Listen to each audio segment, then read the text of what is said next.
I'm going to start recording so that when we get started, we'll have that. And my plan is to post that on YouTube later, so anyone who can't make it can check it out later. Okay.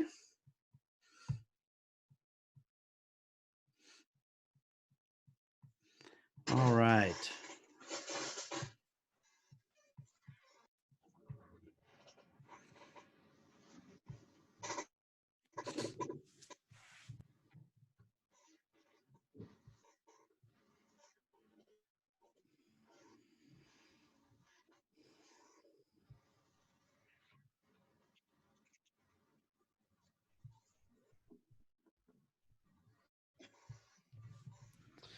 All right, folks are still coming in. Hey there, Tracy. I see you.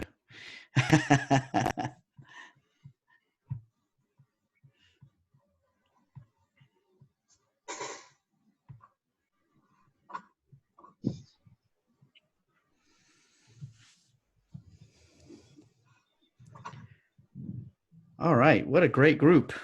We'll go ahead and I know folks are just getting logged in, but we can go ahead and kind of get things rolling. And I believe what we were saying is if you want to introduce yourself in the chat so that we can kind of have a running record of who's here, that would be really awesome. So if you want to go on over there and introduce yourself. No audio. Okay. Let's see here.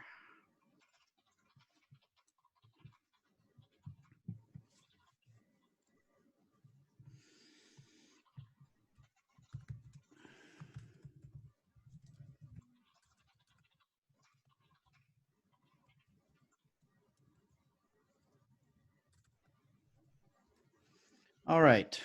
Can everybody hear me okay? All right. Great. So this is really great to see you guys. And wow, it's amazing that this many design teachers want to get together on a on a Thursday. So nice for you guys. So great to see you guys. So just real quick, I'll introduce myself and then we'll just kind of get rolling.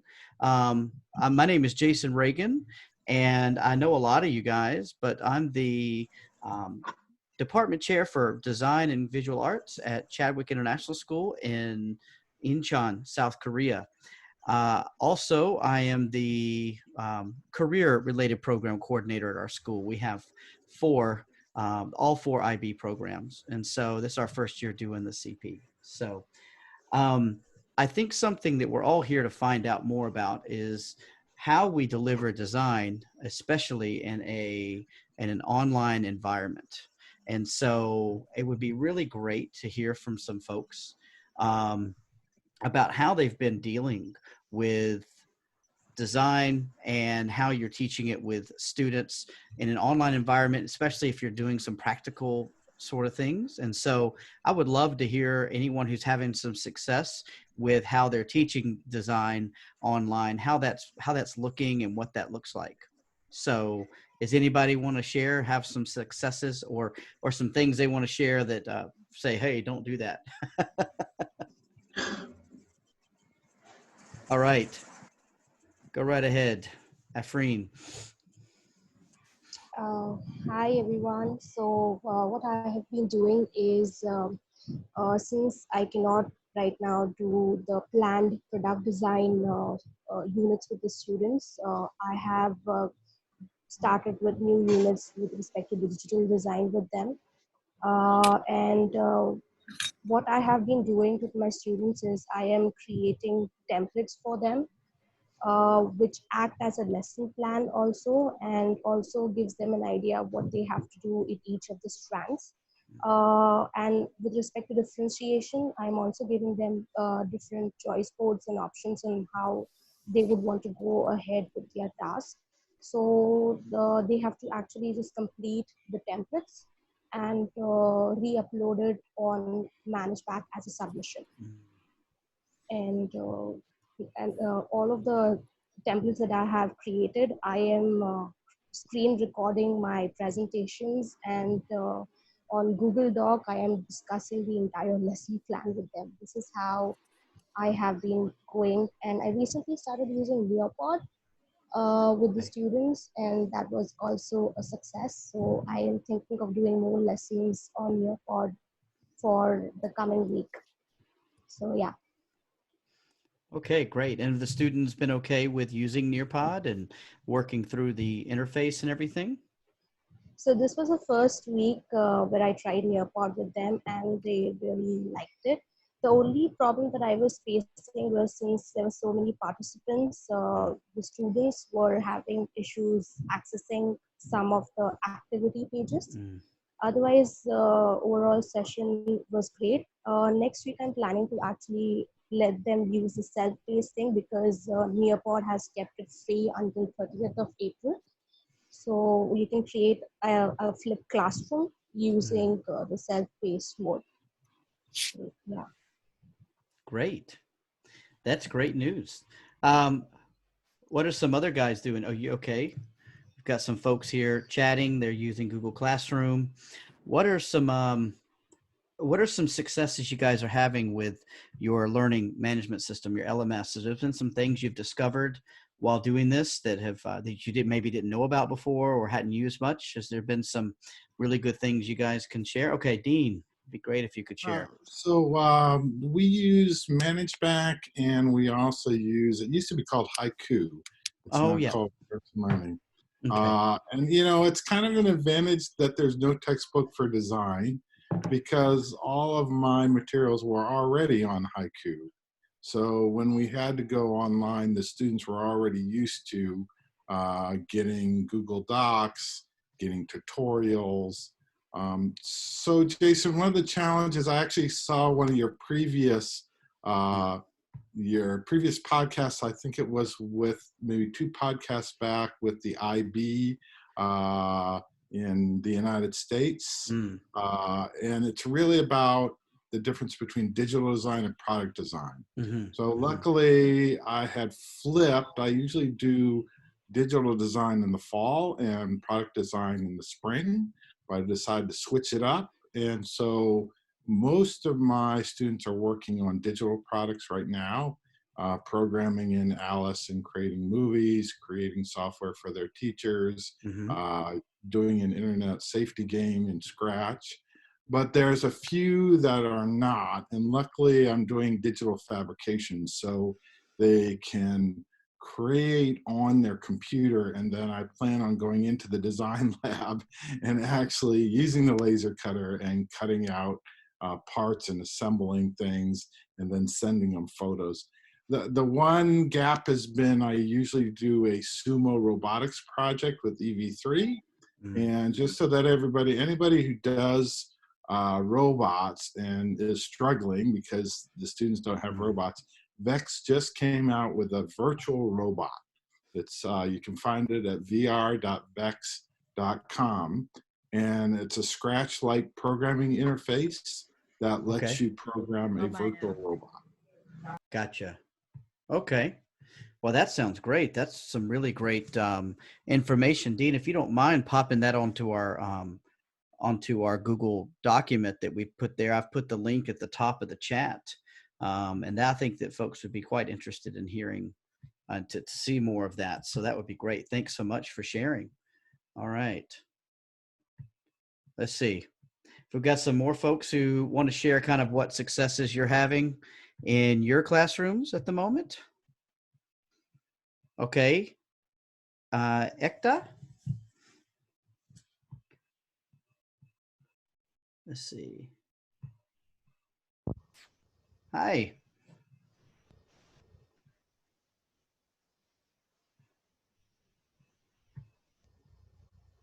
I Hi.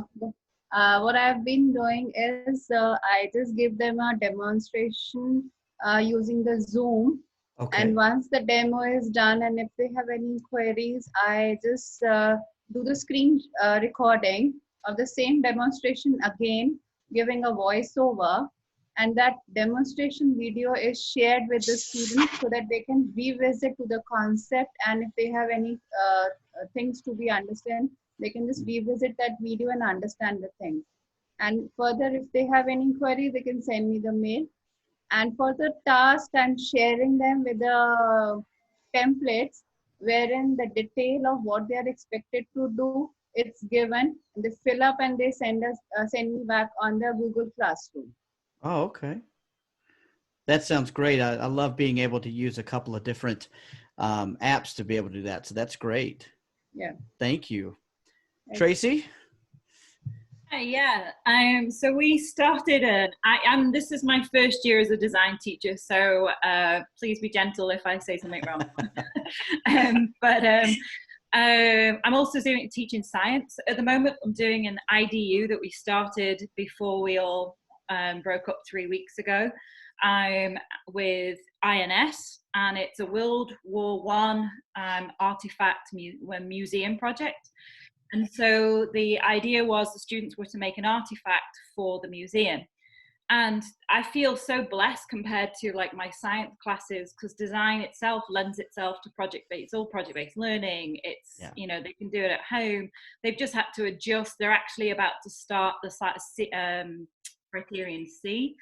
And so some of them have just had to adjust their materials and be a bit more creative and go back and adjust their criterion B as well. But I mean, compared to science, I think as design teachers, we're in a lot better place when it comes to, like the gentleman said before, I think it was Dean who says we don't have a textbook. We can apply design cycle to anything. So I know Lenny Dutton has come up with an awesome design project on COVID as well. So she publishes her stuff. It's out there. But so far so good with our kids. They seem to be getting on and excited to build their artifact anyway. Absolutely. Thank you, Tracy. Yeah, it's really hard with it being a practical subject in a lot of cases. You know, it's difficult to try to find a balance. And we've been out of school for 9 weeks now, and so it's been we're starting to get into a situation where we had done a digital unit first, and so we were working on the product unit, and so it's making it really hard. So we've had to actually see if students are willing to make things at home. Luckily, it was a sustainability unit, and so they were having to find recyclable materials and stuff. So anyone else having some really good things that they're doing, or there's some things you're struggling with that you want to find out kind of more about how you could work through those things? I can say something. Okay. Yeah, I mean, I teach at a school where the only design resources we have are the computers in the computer lab. So I've already been doing all digital design. So the transition for me has been very smooth. I had been used to, for over a year, putting all my assignments on a WordPress site, which I share with the students, because we've got students who have ManageBack and students who don't because of a language split. There are students who study in their native language. ManageBack isn't in that language. So yeah, but one of my units that I think is doing the best at this point is the online games unit. And I've recommended students to use Scratch, and it's partially based on the teacher support materials in Scratch, but I've also got students who are really into anime. So there are a couple of students making visual novels using RenPy, which is a visual novel creation engine. And then, there's just a couple of other things. I got one student who wants to use Unity, who's really into gaming and programming. So I've had some enthusiasm about that. But then on the downside is it's a lot harder to engage students if you don't have them right in front of you. And so I'm finding that there's a couple of students who are more used to this kind of like online life, and they're really thriving. And then the students who were kind of a little bit disengaged in the first place were much more interested in, playing with their friends and hanging out. It's been harder to reach those kids. Absolutely. That's my story. Awesome. Lenny, did you want to add something there? Thanks for joining us, Lenny. Okay. Give me 1 second.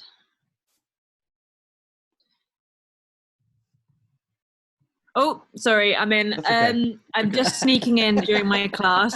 Okay, So great. I think normally, a lot of it is hands-on, and I'm showing tutorials. But like today, for example, I needed to teach my grade 7 some perspective drawing, and I just gave them a Udemy course, and I gave them some instructions to do to follow along, some work they had to do when they watched this course. So it's just something that I'm using online. Before I was very against that. I thought that, tutorials really work best when they're hearing their teachers voice. So I try and do that as much as possible, but this course is easy, good to go. My grade sixes even, today some of them did like amazing work. So I'm pretty happy with that. And then let me see if I can find the document. I'll just share what it looks like for you guys. It's 6 or 7 lectures they have to watch, and then I have a little task for each lecture just so I can follow along instead of just kind of blindly putting them on that.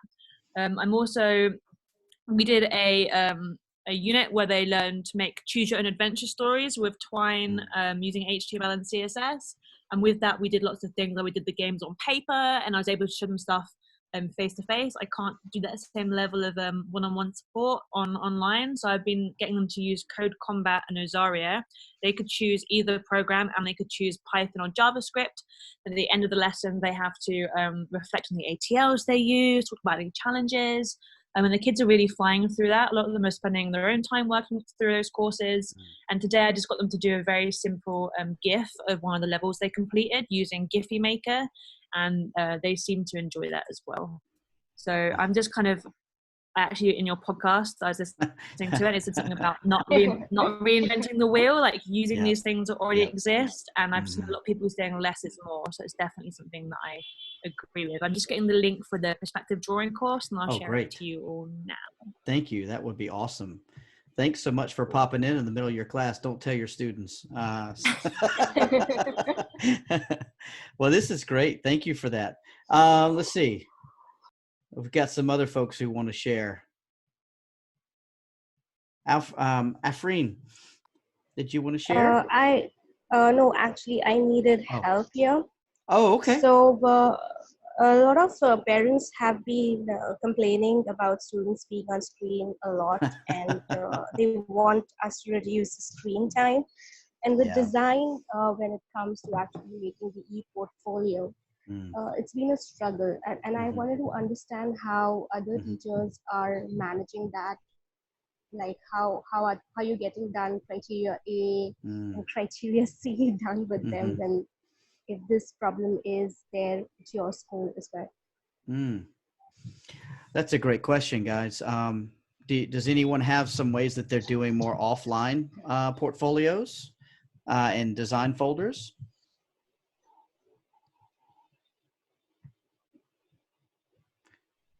Hi, this is Renya here. Oh, okay. Hi. Hi, Jason. Hi, Afreen. Hi. We have met in the MYP, job alike sections.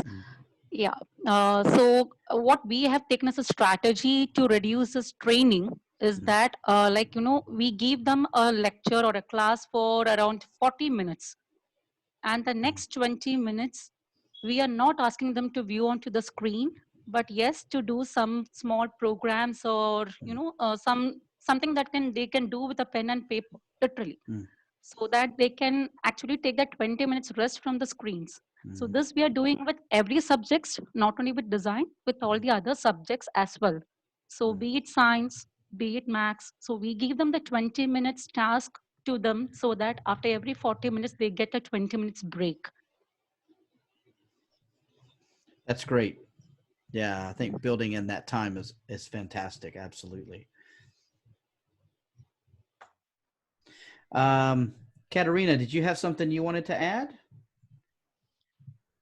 Hello, everyone. I don't know if you can hear me. I can hear you. Okay. Hi, guys. No, I was planning to add something. We are trying now, it's our second year in MYP in our school. I'm teaching product and digital. So for the product, we already finished ABC, and we are trying to work a little bit harder on the documentation. So what we did, we gave a very detailed feedback, and we asked them to rewrite criterion A, B, C, and we are going online, taking some samples of the students, and the students are giving ideas on what they have already, the other kids. So it's really useful because there's the documentation is always a problem. And it's helping them a lot. And for the product, we are focusing on now, we're doing on shape, and we are asking the students to specific task, or they can choose any item around the house, depending on their skills. Take a picture and draw it on on shape as well for the 3D design. So far it's working. It's the 4th week off, so we will see. Yeah. But thank you for doing this, guys. Oh, absolutely. Yeah. Is anyone gone to moving to more of like a paper-based written folder? Back in a long time ago, I used to do that with my students, and I wasn't sure if anyone's gone to that as a result of being all, away from school and, doing like meetings with students, but then having them do a lot of writing. Has anyone gone to something like that? Hello, Jason. Hi. Sohail here. Hello everybody. Hi. I would just like to add something, and there are a few queries also from my end regarding the pen and paper thing. So if a student is writing, so what will be the basic capacity, or what will be the basic content, or how much quality will be there? We are going to assess quality also, but how much quantity do you think will a student be able to write and justify when he is not actually used to write anything? Because most of the students make e-portfolio online and they do type a lot.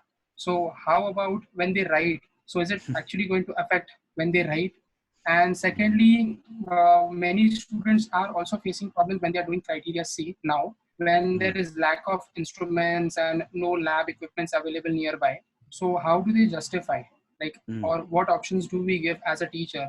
Do we give them any other option, or do they mention something from their end, or let them just do it open-ended? And what will be the criteria? What will be the basic limit for them? So it's just a very big query coming around from a lot of students from the previous different schools also. So I would like other speakers also to add something to it. All right. Would anybody like to add to that, or maybe possibly answer some of that? I guess Nelly on her blog or on Twitter, she had shared pages where students had done criteria A in a physical portfolio. I really liked that idea, and some of the teachers have also shared one-page criteria templates on Twitter as well. So we can use that just to give the students a frame, I guess, on how they are supposed to be doing the criteria. And if we can tell them that if you can find some pieces of paper or recycled paper at your home and the criteria, the justification on that one sheet of paper, and as a teacher, you know the student well. So the quality would be understandable when they even write one or two sentences also, just to see how critically they are thinking and with their analysis of whatever they have done. What do you all think? Just sharing a template and yeah. Oh yeah. No. I think too. Thank you so much for that. I think too, one thing to keep in mind is how old your students are. So for MYP 1 students, I'm not going to expect, lots and lots of writing. But by the time they're in year 5 of MYP, I would be able to expect them to write a lot more, especially if they're going to move on to the DP and have to do a lot more of that. So Lenny, did you want to share something there? Yes, I would say that going strand by strand, when I first became an IB teacher, I must admit, hopefully this is something other people have fallen into. I was in a brand new school, I was the only design teacher, and I kind of just holistically looked at the strands. I wasn't actually thinking about the strands as separate activities. And now that I'm more familiar with design, I can definitely see how they're actually very different activities. Whereas before I kind of get them to do work, I'm like, I guess this is a 5 in criterion A. So now I try to go strand by strand with my MYP 1, and my older kids will go by criterion. Grade 8 is my oldest grade, and obviously grade 10 you'd expect to do the whole thing, but I always make sure that I have a document now that has exactly what 1 to 2, 3 to 4, 5 to 6, 7 to 8 looks like. And I really do things like quiz them on the command terms, so they really know the expectations. Because the way that the MYP criteria is worked out, you could still have some students do excellent work. If they're not following the strands, they're not going to get a good grade, which is upsetting sometimes. But they really have to know how how to address each strand, especially when it comes to e-assessment and stuff.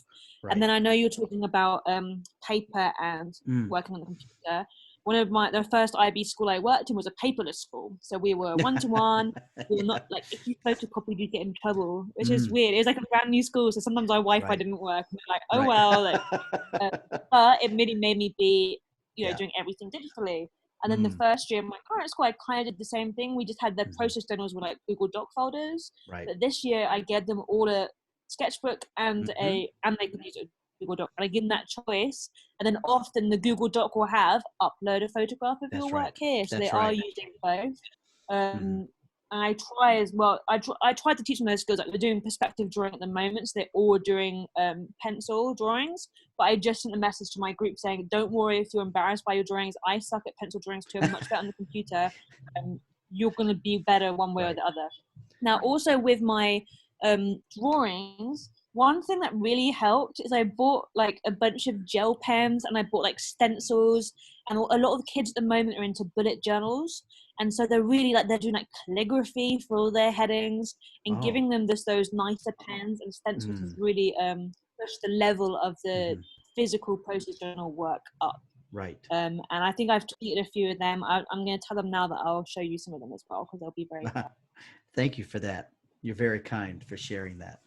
Yeah, I remember when students were doing all their work by hand, and then the final product might be printed out or, whatever. But we started in my previous school giving out hardbound sketchbooks, and they were getting filled up, and students were using that, taking photos of that, putting that in their criterion B or whatever. So I do think, having a mixture and a hybrid of that is really important.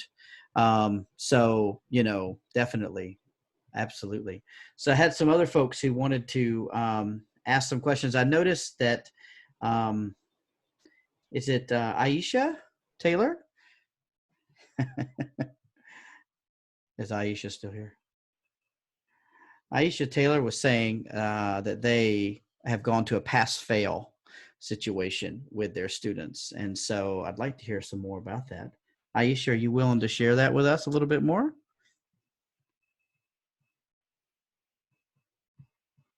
Oh, she's trying. Okay. Let's see here. Okay. So in the meantime, I think she's logged out and logged back in, or she's trying to get to us. We'll wait for Aisha. But yeah, absolutely. What are some other things that you're finding are working? And what are some things that are not working? Because I think what we've mentioned earlier, which is, keeping everything simple, as in using the things you're used to, not introducing too much. And then also being conscious of the screen time, because think about it, a lot of our students are having not only our class, but 7 or 8 other classes online. And so sometimes that makes it really difficult because they're spending all day using their computer. And I know I'm experiencing some fatigue. What are the kinds of things you asking students to do? Are they going out and taking photos of things, or what are some things you're trying to get them away from that screen time to do? So I had started with the unit on stop motion with them, still not completed, but before they start creating their ideas, I did activities with them on learning how to use camera composition and doing camera shots. So, am I audible? I can't quite hear you. Sorry. Now can you hear me? Oh, that's much better. Thank you. So yeah, for my stop motion unit, I had asked students to do some things on camera composition and camera shots. So I did an ed puzzle thing with them, a tutorial video where I asked them questions, and then I gave them again a template on Google Slide where I have asked them to go around their house and take pictures where they show those camera compositions and camera shots, and they really enjoyed that activity. We had a lot of discussions today about it, and we were looking at everybody's images on Zoom. Yeah, so this is one of the activities that the students really liked. Yeah, definitely. I mean, I think trying to access the things that the students have at home that they can, retool and fix to go with what you're doing. We actually, again, had to change to a digital product. But what we did is instead of forcing students to do a digital product, we actually had them give the choice. Some of them still wanted to make their own, and so they're doing it themselves. And so that's what we're doing there. So you mentioned Edpuzzle. Has anyone else started using Edpuzzle at all, or continuing to use Edpuzzle during this process?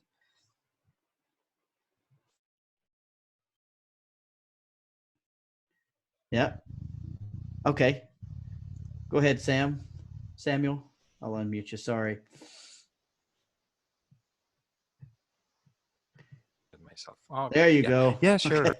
Yeah, one of the big wins for me has been a puzzle. It allows me to check and to know what the students have been watching in my YouTube videos, and also check for understanding with simple questions. So it's really good. Yeah, I recommend it. Yeah, I would too. I've always wanted to use it, and actually, one of the great side effects of being at home is being able to use some of these things that I don't often have time to check out. And so, I also used one which I was really impressed with called Parlay, and I'll put the link in the document. But Parlay is an online discussion that you can have with your students. It's like a debate, and so you can actually put like a TED Talk or a video, and then students can answer questions, and then they have to respond to each other. So it's kind of like a written Flipgrid, so to speak. They're not taking a video; they're actually typing, and it's really nice. So what I'll do is I'll pop that up onto the Google Doc as well, so everybody can kind of see that. You can use that in your live classroom as well, so that you can make sure students are participating. And so that way, students who aren't as willing to share out can actually type their answers instead of speaking. And that often allows students to say more. And so that one's been a good one. So, all right, let's see. Aisha Taylor, were you able to talk with us about your pass-fail situation? Okay. Me? Yeah. Nope, the microphone's still not working. You're still working. I can hear you. I can hear you. You can? I can hear you just fine. Okay, good. Okay, so basically what our school decided to do was to take the core subjects, so science, INS, English, math, and our foreign languages. They get the live time because some of our students have gone back to the UK. Some of them have gone back to the US because the embassy told them they should go home. So we can't have live sessions all day. So the core subjects get the live time, and design gets offline time. So we're giving them, so we figured if we're gonna have to go offline, they asked us if we wanted to do pass fail or try to grade, and we said pass fail's fine. And we give them weekly design challenges. Me and my partner alternate who issues the challenge, and we just differentiate it by grade. So we make it a little bit more difficult for the higher level grades. But we've done things like we had them we had them watch a video about design, and design that's not really friendly, design that's meant to keep homeless people from sleeping on benches, things like that. And then we asked them to find some examples on the internet, post it. Then they had to answer several questions about that design that they found and talk about whether they thought it was ethical, and then respond to someone else. So they had more of a, instead of creation, more of applying the things that they've learned. And that was our 10th graders that were doing that. Our 6th graders are doing things like they're redesigning masks for going outside. So that's this week. All of them are creating masks from household stuff. Like either they're looking for old T-shirts, or they're creating them from all kinds of stuff. And then they post the pictures. We've had them also last week, they were all doing some representation of their pandemic experience. And we told them they could present it in whatever way they wanted. It could be video, it could be a collage, it could be digital photo books. And we got a wide range of people sharing their experience. And then each student had to go and comment on someone else's experience that they were having. And since so many of us are spread out in different countries, it was actually really interesting to see how the kids are experiencing it and them sharing what they've learned about themselves while being stuck at home, but also having to make a product that we could grade, on a pass fail. In a way, it's a really, thank you so much for sharing. In a way, it's a really great opportunity for us to do some things that maybe we don't usually get a chance to do.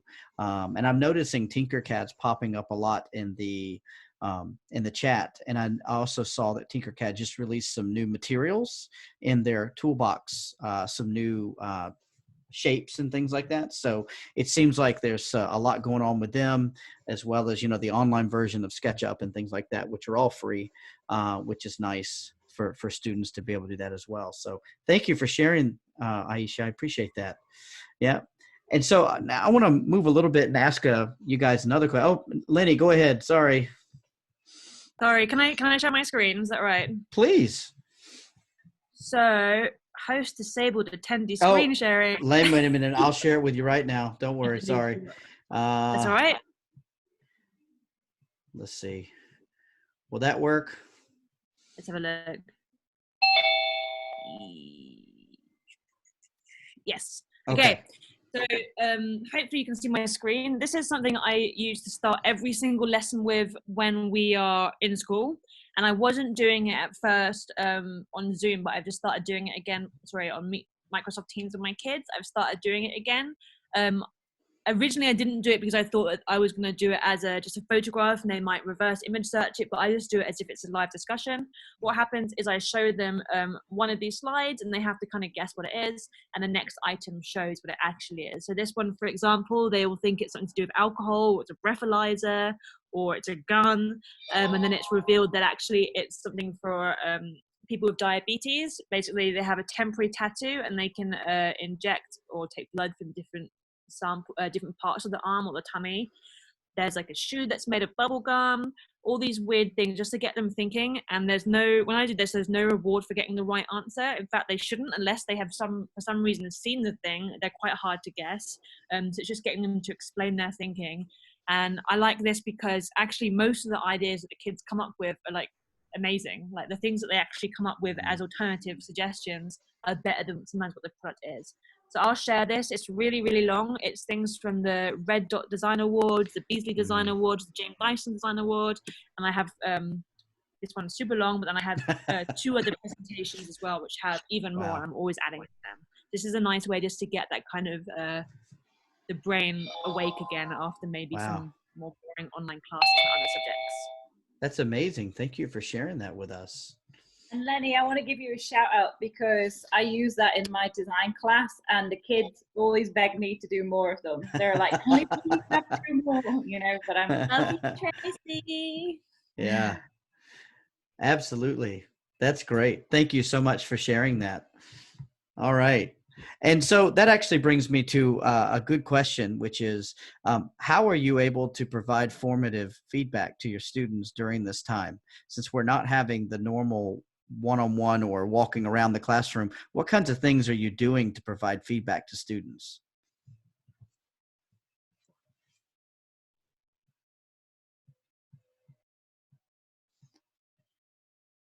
All right. Yeah, we're using Flipgrid, wherein we ask the students to put their videos about whatever. For example, after criterion A, generally I give certain questions to them to think about and consolidate their research in a form of a video. And what I'm, because of the lack of time, because of reducing their screen time also, what I've done is I've started the feedback more than a teacher feedback. I allot one child, basically allot one student to another student and do a lot of feedback. So we are using Padlet, we are using Flipgrid, as well as on the Google Doc itself, wherein we make teams, and then I share a template with the rubrics for feedback, and then I see through the entire rubrics by the end of it and give my feedback whenever we have a Zoom class, basically to make them understand that why feedback is so important. So that's what I'm doing for the formative assessments right now. Oh, that's great. Thank you for that. We had one other person who wanted to share just now. Yes. Okay, yes, go right ahead. Something? Sure. Yes, I'm Abhijit from Mumbai. So what we're doing is during Zoom sessions, sometimes a group feedback is done. because I'm using the breakup rooms thing with the Zoom. So they also enjoy a lot. So sometimes I pair them, sometimes a group of 3 or 4. And when I have to give them individual feedback, what I do is I split them into one person each room and give them verbal feedback also on Seesaw, and we are using ManageBack and Google Docs. So whatever they have shared their activities, I give them one-on-one feedback on Google Docs. Verbally, I visit their rooms and then I talk to them and I see what the discussion and what the activity is going on. So we are using a lot of paper and pen activities as well to express their ideas, so that they have some 5 minutes of screen time, 5 to 10 minutes, and they draw, they share in pairs, and then do. Great. Thank you so much for that. I think Google Docs, if you're able to get to Google, that's great, because, you know, the first schools that were affected by all of this were in China, and Google was not accessible in most cases. And so they're using, you know, Microsoft 365 and different things like that. And so I'm sure there's a comment and feedback possibility there as well. But if you're in a school, especially that's using Macs, you can use preview and actually leave little comments there and then share that on a PDF or other things like that. So has anyone other got some like online ways to give feedback to any of your students? I know Flipgrid's a good one. Is anybody using Flipgrid at the moment? For a feedback thing, I feel there are many platforms available. So we can make use of Socrative, we can make use of Padlets, where we can have a collective feedback also. We can even, now the challenge for giving a feedback is quite high. So what I feel is that we can also encourage the peer feedback. So maybe with grouping children into a group of 2 or a 3, and then we can ask them to assess that. So eventually, at the same time, a teacher will also get a lot of data, and he or she can also give an opportunity for the learner to be a person who can assess someone's work, which will also encourage them to do something good and maybe something different. So at the same time, we can also make our work easy, not actually making it easy, but it's the right opportunity to encourage our students to like assess somebody, and maybe it will be helpful for them. So making whatever is available with us, we can give the best output. Absolutely. Yeah, I think anytime you can get peer feedback, that's really great. And again, I think you touched on something that it's hard to give peer feedback without being taught how to do that. And so I think it's important that we model that first and then allow students in a safe environment to try that out. I think that's super important. I think anytime I can use my task-specific clarifications that I've written for my units, that's particularly helpful as well. So having students look at those specifications and then saying, okay, have you done this? Did you do this with guidance? That kind of thing, I think is an important part of that process as well. So has anyone started doing any, oh, sorry, go ahead. Afreen, did you want to share as well? Okay. Just to add on to what Jason said. So what I have been doing from the beginning of this year, and this has really helped me during the lockdown to continue the same practice, is what I do at the end of the unit. What I do is I share a document with them with all the criterias on them, criterias and strands that has been taught. That has been associated with that unit, and what I tell students to give me the evidence that where can I see the evidence of that particular strand in their work on their portfolio, and then what I do is I share that sheets for the peer feedback. So this is a practice that I started in the beginning of the year, and so I modeled it in the class how to do that, how to look into the evidence, and then do the peer assessment, self-assessment, and all of that. So I'm using the same practice. What I do is as soon as my criterion A is over, so so one week I have allotted right now for each criteria, so that I can get done by first week of May with my last unit that is running right now. So what I'm doing is after each criteria, just to break it down further, what I do is after each criteria, I share all the strands which is associated with that criteria and ask the students to give me the evidence of their work. And then we do a peer feedback on that.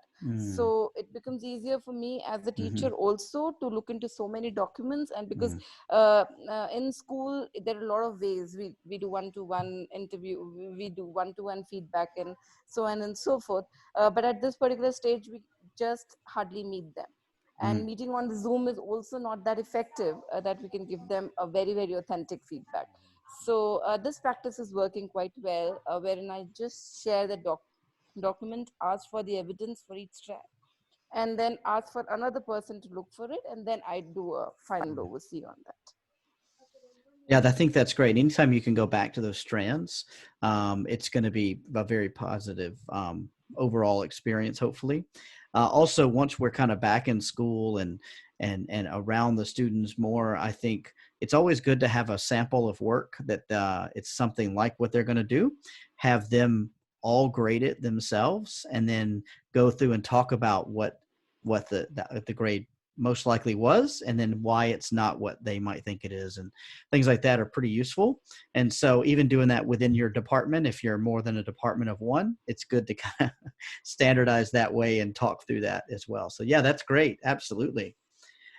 And have folks started doing any summative assessments? Because that's when it starts to get a little bit more high stakes. I know we heard about a chance to change it to a pass-fail, but what about anyone else? Now Can that I you've ask been, a question, yes, Jason? please do. Because Absolutely. before you move on to the Yeah, summative assessment, I sure. always get stuck as a design teacher, or I don't know, if how do we lead our formative to a summative? Do we pick one criteria from 4 and say that this becomes a summative task, or are we using a very different strategy of making formative leading to summatives? Because this is one area where I feel that I'm quite stuck. Yeah, that's go ahead. Does anybody want to share maybe how they're doing that? Who's that? Okay. This is a question that gets asked a lot, and I think probably the best way I've seen it done is I give my students intermittent deadlines. I do the full design cycle every time.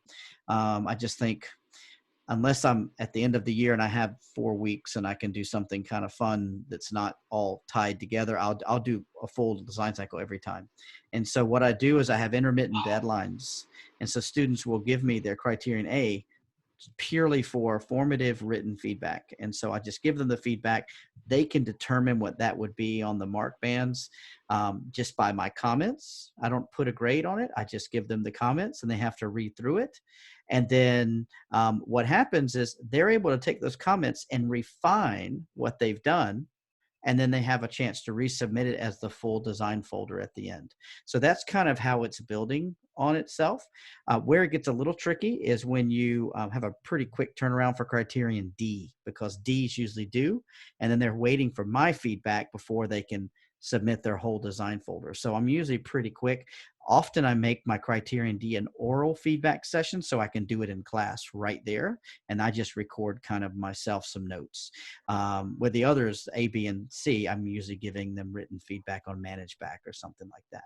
And then at the end, yeah, sorry, go ahead. Sorry, go ahead, Jason. No, that's okay. I was kind of done.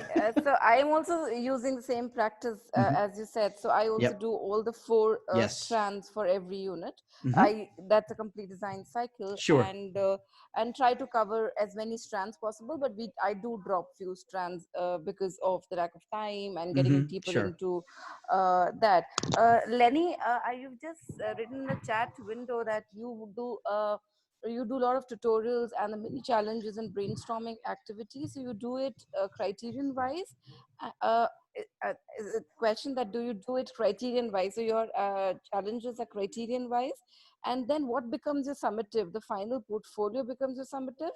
Isn't it overwhelming for the students to do all the 4 and then submit as a summative? So these are certain burning questions as a design teacher I usually have. So for me, I used to always kind of do my formatives almost, because there's so much to cover in design in a year, right? Almost as like a draft for the summative. But then I think that kind of gets a bit boring sometimes. So what I do is I always let my students improve the summatives if they want. Right? I don't mind if something is, they give me something 2 weeks later, that's fine. They know that if they produce something later or they've gone back to improve it, for some of those strands where it says without teacher support, they're not going to get 7 to 8, and also they're not going to get it graded as quickly as if it was on time or if it's that original thing. So what I will do is I will do stuff that's kind of related for the formative. So for example, my grade 7s are doing architecture at the moment. They're doing building design, and they make their final buildings in Fusion 360 or Tinkercad or SketchUp, whatever version they want to. And we're just about to move on to Criterion B, where they're going to be doing their sketches of their buildings. My formative is actually doing this perspective drawing course. I also, because I tried to give my students a lot of options, so we're not doing the Fusion 360 unit, we're doing the 3D modeling unit. But at the beginning of the unit, I will give them like some tutorials to follow for 360 or another tool, and we might do a Criterion C technical skills, just like one strand summative. That's also because sometimes we do combined design. So sometimes I might be having something like really the focus is kind of on CAD, but then one student's like, I want to make this out of wood, and they want to do something completely different. But I've already assessed their technical skills on CAD or whatever. I also do a lot of kind of rough things. So for example, my COVID design challenge for A2, they had to interview people and also prioritize their questions, prioritize their answers. But for the formative, we just did some brainstorming. I got them to kind of show their questions to classmates. So I'm kind of doing like dummy things before the main summative. They always know exactly all the summatives or all the tasks for the whole unit. So they can see exactly how the formative will fit into that summative. Yeah, so I'm trying to get kind of straddle between the two, not just doing the kind of draft and then not doing something completely random. And that seems to be working quite well this year, if that makes sense. That makes sense. Absolutely. Does that help answer some of those questions, hopefully? All right, we're getting some thumbs up. That's always good. Can I say something? I hope Please. You can't see me. I'm in bed, so I hope you can't see me. But we can't. We just see your name. From what I can understand is we're required to hit each strand twice a year. Mm-hmm. That's correct. Right. So, yes. And I don't turn formatives. I don't turn strands into a summative. I follow the whole design cycle, and the formatives are done in preparation almost as a rough draft, I guess, towards the summative, especially for A.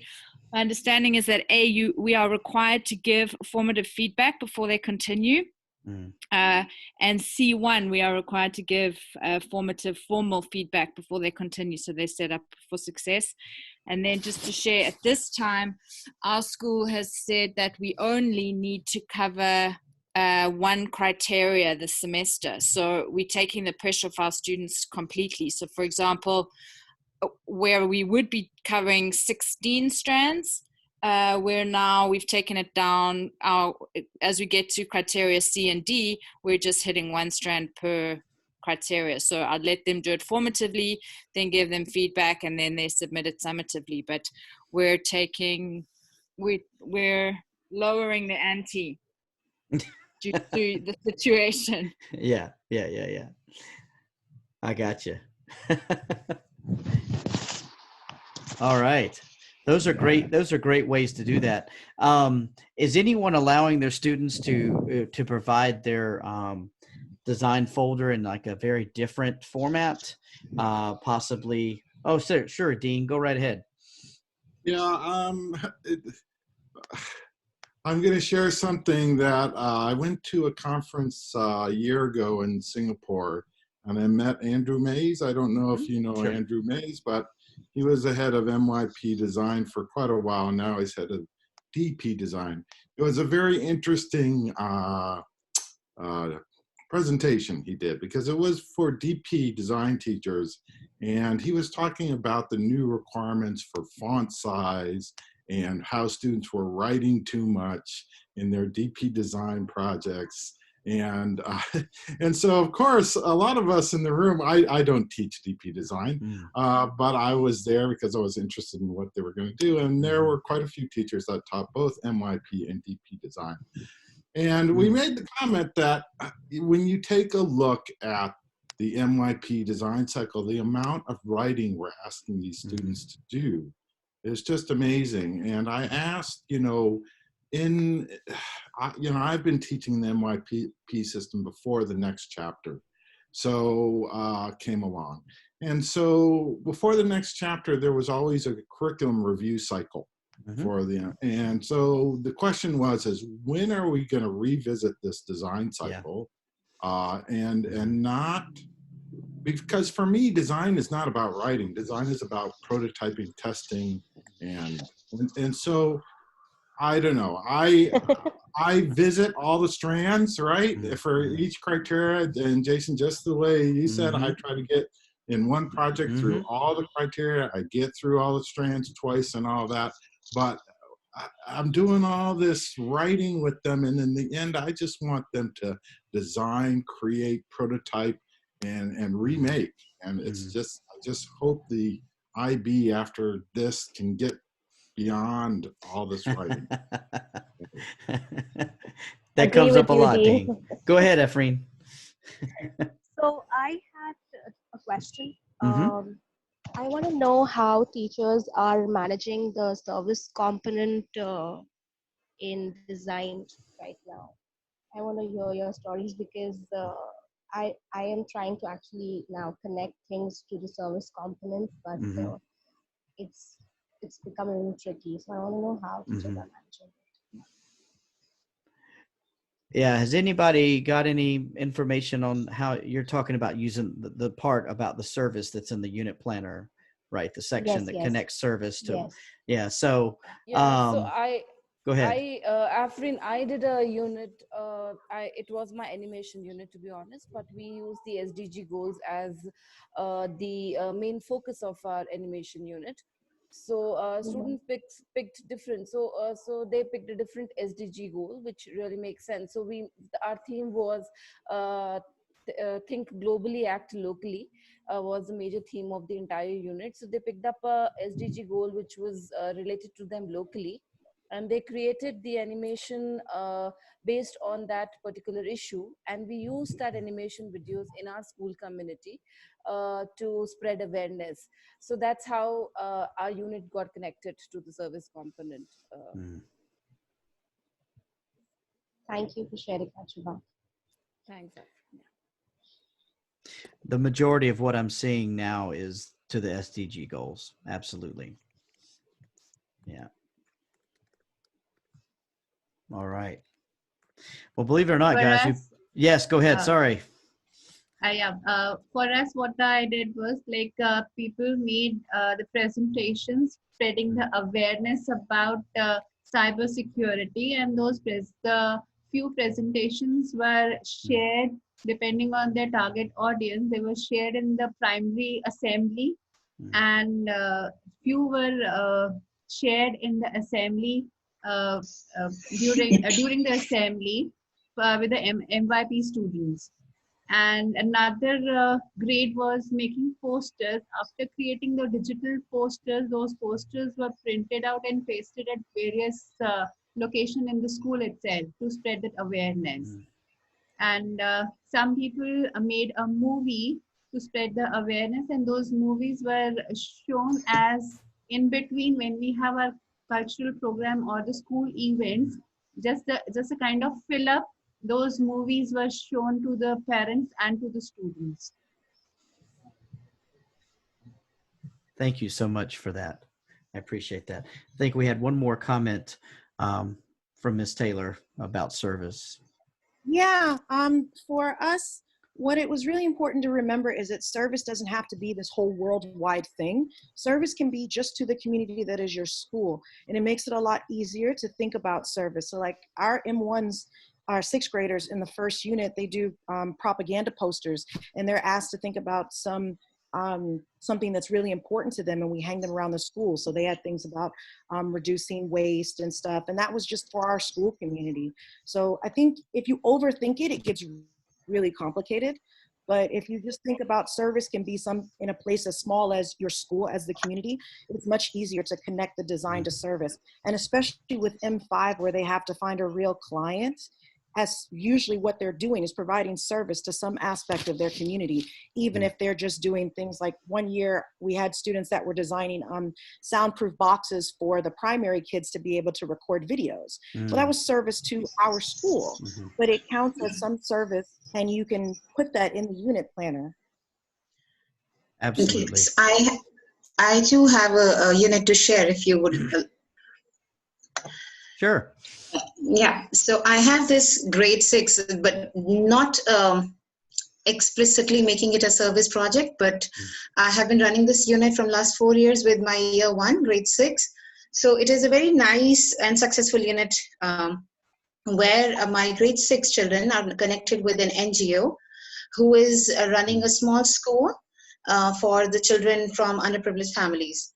So what we do every year, we invite the children of that school to our school, and then we have a rapport building session with my grade 6 children and them in different rooms where they play, they strike they connect with them, and then once they are settled, they interview them as a client or as a target audience, that what would they like to learn from them.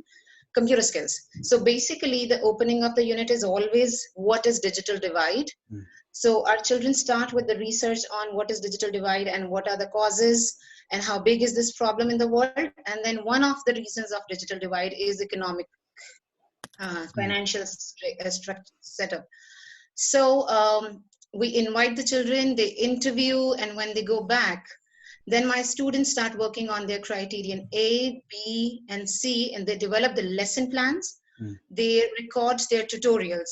So the technical skill which we teach them is screen recording and teaching. And once they're done with recording their tutorials and setting up their lesson plan, getting their assessment sheets ready for those children, getting their feedback sheets ready for those children, we invite them back to our school. And then my students teach them those computer skills, which are very specific to the target audience they have got. So they've got a child who is really interested in drawing. So they teach some relevant tools to that child. Someone is interested in making movie. Someone is interested in making writing a blog or something to do with online, maybe Wix. Very simple because it's grade 6. And then once they teach them, then they follow up with through an assessment, and then the feedback, and that's the closure. And another element of this unit, which has been very successful in our school, is that during this whole period, my grade 6 children go out and raise funds for these children, because it is one thing to teach them computer skills. The second is they don't have computers. So what will they do with those skills? Yeah. So then my children raise funds every year, through which we buy some laptops by the end of the unit, 2 or 3 laptops, and we donate it to that school. Fantastic. So that is how we are doing. That sounds like a very useful way to connect to the community. That's excellent. Thank you so much for sharing. This year, my children have raised around $1,000+. Oh, wow. So we are aiming at, because we have already given that school in previous 2 years around 5 laptops, but they have a very small garage, a car garage, where they have set up the computer lab. So they don't have enough space for having more computers. So this year we are planning to give them tablet computers so that they can stack it in, in an environment and can use it for integrated learning. Okay, great. Thank you guys so much. I'm afraid we're going to have to wrap it up because we've been at this over an hour.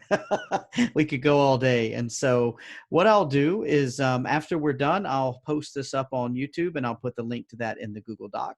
So if you just want to have a look again at the Google Doc link in the chat, I can post that again. It's also in part of the, what do they call it? MYP Zoom page that Lenny set up. So thank you guys so much for coming. I appreciate everyone's input, and I hope we can continue to keep in touch. Thank you. Thanks, and bye to all. Bye-bye. Thanks for hosting. Oh, no problem. Thank you guys so much. Bye, Jason. Thank you. Bye. Thanks so much.